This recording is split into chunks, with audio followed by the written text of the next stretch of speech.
प्रणय, क्या अपडेट वहां से आ रहा है कि अभी वहां पर माहौल पूरी तरह से शांत दिखाई दे रहा है या फिर अभी भी जैसा आप बता रहे थे कि पिछले कुछ घंटों में कई अलर्ट आए हैं, अभी भी वही जारी है सिचुएशन?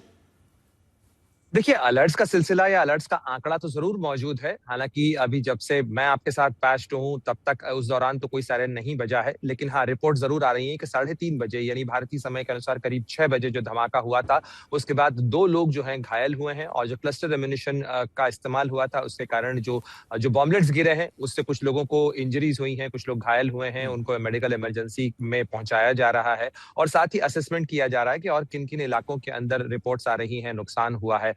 तो ये सारी घटनाक्रम, ये जो धमाके हैं, ये सीज़फायर के ऐलान या सोशल मीडिया पोस्ट के बाद हुए हैं।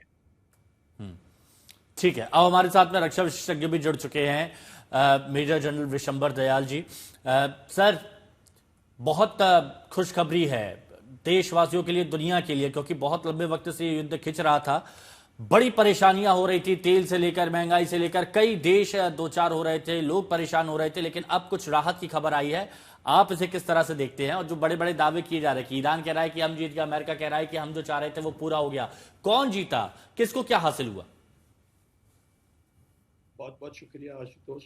मेरा बहुत गला खराब है, लेकिन क्योंकि ऐसा अवसर था, मैं सोचा कि बहुत जरूरी है, क्योंकि मैं कई दिन से कह रहा था कि शायद at the end of the day peace आएगी, किसी ना कोई रास्ता निकलेगा।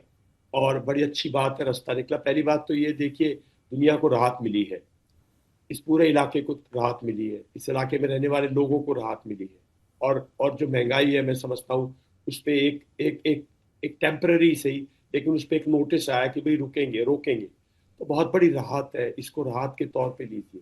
और ये 15 दिन की मोहलत है। तो एक और भी बात है, देखिए, दोनों साइड्स को पता होना चाहिए कि लीडर्स लोगों की तरह नहीं सोचते।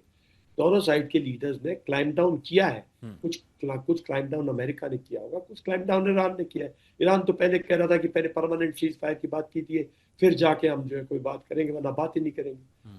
कल की जो यूएन मीटिंग में जो चाइना और रशिया ने जो रुख दिखाया ना, और एज ए वीटो पावर की भाई हॉर्मूज के स्टेट को फोर्स नहीं खोलेंगे, उसके लिए वीटो यूज की, वो कहीं ना कहीं एक अमेरिका को संकेत था कि भाई बहुत हो गया, अब आप कोई और रास्ता दिखा दीजिए। और ये वो रास्ता है जो निकला है। और मैं समझता हूँ 15 दिन में दोनों साइड कोई ना कोई लंबा रास्ता निकालेंगी, ताकि इस इलाके में पीस आए। नहीं जहां जनरल दयाल, दरअसल तक प्रोलॉन्ग बैटल की बात थी। इजराइल ने भी कह दिया कि हम तो 2-3 हफ्ते और लड़ने को तैयार हैं, और ईरान तो कह रहा था हम लड़ाई के लिए आगे तैयार हैं। संभावनाएं बातचीत पर उन परिस्थितियों को लेकर के हैं कि आपको अपनी ताकत कम करनी है। ईरान क्या अपने एनरिच्ड यूरेनियम दे देगा? वो तो कह रहा हम आप परमाणु संयंत्र नहीं बनाएंगे, हमें तो बस एनर्जी के लिए चाहिए। अमेरिका के साथ कि वो पीछे हटे खाड़ी के देशों को लेकर के। कुछ कंटेंशन, दोनों की शर्तों की जो फहरिस्त है वो ऐसी है जिस पर कोई पीछे हटने की संभावना लगभग ना के बराबर है। क्या ये सिर्फ 2 हफ्ते का आराम है, या वाकई माने कि यहां से शुरुआत होती है शांति की? देखिए, जब दोनों को ये लगा कि पूरी जीत निश्चित नहीं है अभी, और हम पूरी तरह जीत नहीं सकते ना, ईरान तो जीत नहीं सकता, देखिए ना, हॉर्मुज पे बैठ के ईरान की जीत थोड़ी है। ईरान की तो नुकसान हो रहा था ना, और गलत युद्ध था। मैं तो पहले दिन से कह रहा हूँ कि जो अमेरिका ने किया वो एक बिल्कुल गलत युद्ध था। अमेरिका को भी था कि जो 100% वो अपना ऑब्जेक्टिव चाह रहा था वो नहीं हासिल हो सकता। तो ये कहते हैं ना कि return, go back to return on another day. और दोनों ने एक रास्ता निकाला है कि अगर नहीं बात बनेगी तो दोबारा आ जाएंगे ना इस मैदान में, तो दोबारा तबाही कर लेंगे। ऐसा कुछ नहीं है। लेकिन लेकिन आज के दौर पे ऐसे नहीं, ये लड़ाई जब स्टैंड ऑफ वॉर होती है, जब जब लड़ाई के अंदर ग्राउंड पे सोल्जर्स नहीं होते, कोई जोग्राफिक आपने फीचर नहीं रखा था जिसको कैप्चर करना था। अगर कोई जोग्राफिक फीचर होता, मान लो एक जोग्राफिक फीचर सिर्फ हॉर्मूज होता, और हम कहते कि जब हॉर्मूज पे कब्जा हो जाएगा, जिसका झंडा लग जाएगा, वो जीत जाएगा। लेकिन वो जोग्राफिक फीचर नहीं है ना, वो तो एक इकोनॉमिक चोक पॉइंट बनाया सर, लेकिन पहला ऑब्जेक्टिव यहाँ फीचर किसी को कैप्चर नहीं था, पहला ऑब्जेक्टिव था रिजीम चेंज, वो तो हुआ नहीं। वो कंड्यूट भाई 50 लोग मर गए।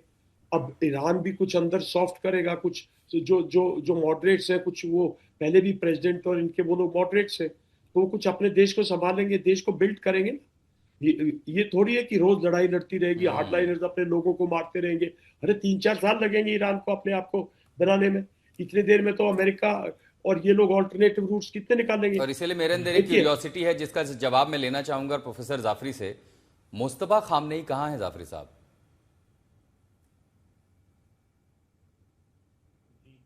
देखिए, मुज्तबा खामेनेई साहब जहां हैं वहां पर जो जिनको उनको जहां होना चाहिए वहां हैं, और वो सिक्योर हैं। इस वक्त उनकी सिक्योरिटी ईरान की आवाम के लिए ज्यादा इम्पोर्टेंट है, और उनकी सिक्योरिटी को सब इंश्योर कर रहे थे कि हमें एक ऐसी दुनिया में रहते हैं जहाँ इलेक्ट्रॉनिक्स और इलेक्ट्रिकल डिवाइसेस के थ्रू एनिमी के पास इंफॉर्मेशन का पहुंचना बहुत आसान है। तो उनकी सिक्योरिटी को इंश्योर किया गया है। He is completely safe and sound. इंशाल्लाह when the time is right he will come and he will see the people. वो द राइट टाइम होगा तो वो होगा। मैं दयाल जी की बातों से, कुछ बातों से डेफिनेटली अग्री करता हूँ जी। कि वॉर अच्छी चीज नहीं है, लेकिन अनफॉर्चुनेटली हम एक ऐसी दुनिया में रहते हैं जहां पर फोर्स्ड वॉर किया जाता है। अभी हम यहाँ पर ईरान की बात कर रहे हैं और हम चाह रहे हैं ईरान में सीज फायर हो जाए, लेकिन जब हम बात कर रहे हैं उसी वक्त क्यूबा में ऑयल नहीं भेजने दे रहा है अमेरिका, जिसकी वजह से क्यूबा में इलेक्ट्रिसिटी सप्लाई रुक गया है, उसके हॉस्पिटल्स में प्रॉब्लम्स हो रहे हैं, वहां के पेशेंट्स मारे जा रहे हैं। तो एक ऐसी दुनिया है जहां पर जब तक इंसान अपने हक के लिए लड़ता नहीं है उसे कोई हक देता नहीं है। ईरान ने 22 साल नेगोशिएशंस किए, ईरान को कुछ नहीं मिला। ईरान ने 22 दिन जंग की, ईरान के तमाम सैंक्शंस उठाने के लिए तैयार हो गए। जब तक ईरान बात कर रहा था तब तक उस पर दबाव डाले जा रहे थे, तब तक उसे मारा जा रहा था।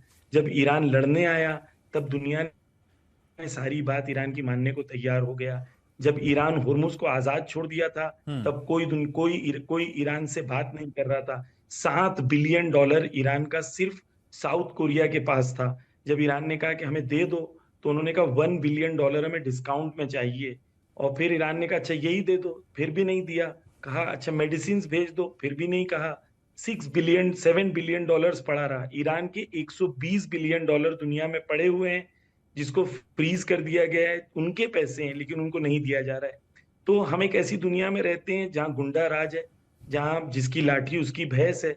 इस दुनिया के अंदर गांधी की दुनिया होती, बौद्ध की दुनिया होती, जहां पर नैतिकता मोरालिटी हजरत मोहम्मद की दुनिया होती, जहां पर नैतिकता मोरालिटी की बुनियाद पर इंसान एक दूसरे से वार्तालाप करता, तो एक अलग दुनिया होती। अनफॉर्चुनेटली नहीं तो प्रोफेसर जाफरी साहब, आज की आपने कहा दुनिया वो जिसकी दुनिया लाठी नहीं। उसकी भैंस वाली दुनिया है, लेकिन लाठी तो ईरान की तरफ से भी खूब चलाई गई है।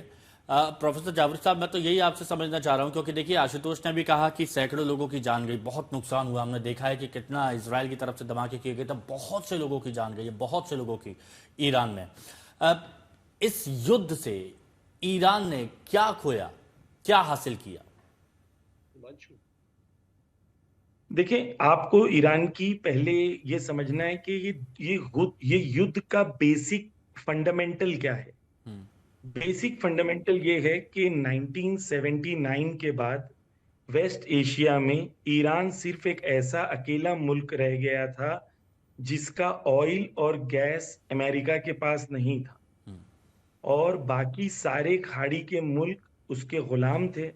हत्ता इराक से ऑयल निकालता है इराक, लेकिन उसका पैसा जमा होता है अमेरिकन बैंक में, और इराक की गवर्नमेंट पैसा मांगती है जैसे जरूरत पड़ती है और अमेरिका उसे देता है।